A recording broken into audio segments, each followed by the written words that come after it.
Hello guys, আমি শতাব্দী আজকে একটা খুব সুন্দর রেসিপি নিয়ে তোমাদের কাছে চলে এসেছি, যেটা হচ্ছে গাজরের কচুরি। আমার মেয়ের কথায় সবজির কচুরি। এর মধ্যে থাকছে তোমাদের গাজর গ্রেট করা, কাঁচা লঙ্কা কুচানো আর ধনেপাতা কুচানো। কাঁচা লঙ্কাটা তোমরা অল্প করে দেবে, কারণ বাচ্চারা খাওয়ার জন্য একটু কম করে দিলেই ভালো, কারণ নাহলে ওদের ঝাল লাগতে পারে। আর এমনি ময়দার মধ্যে তোমরা ময়াম দেবে। ময়ামের মধ্যে যা যা আমরা মোটামুটি দিই সেগুলো, তার মধ্যে আমি অ্যাড করেছি একটুখানি কালো জিরে, তেল, নুন আর তোমাদের কী বলে, একটুখানি আছে তোমার চিনি আর একটু খাবার সোডা দিয়ে ওটাকে ভালো মতো মিক্স করে নিচ্ছি। নিয়ে ময়ামটা রেডি হয়ে গেছে। আর ওই সবজিগুলো সবার সাথে একদম মিক্স করে নিয়েছি। নিয়ে তার মধ্যে দিয়ে দিলাম ময়দাটা অল্প করে দিয়ে আস্তে আস্তে জিনিসটাকে পুরো মিক্স করতে হবে।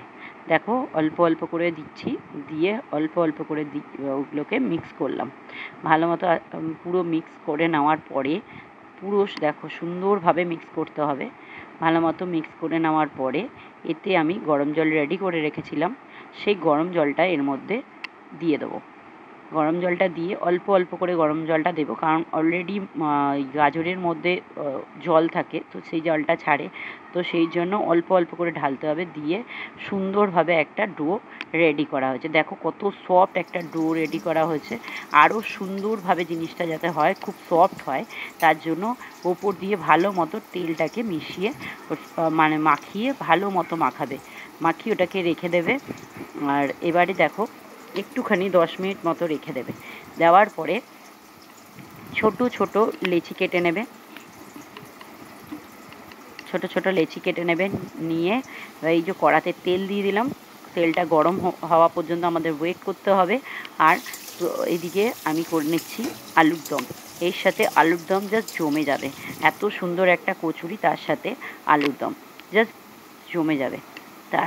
এটাকে ছোট ছোট করে একটা সুন্দর লেচি করে নিচ্ছি, ছোট্ট সুন্দর করে।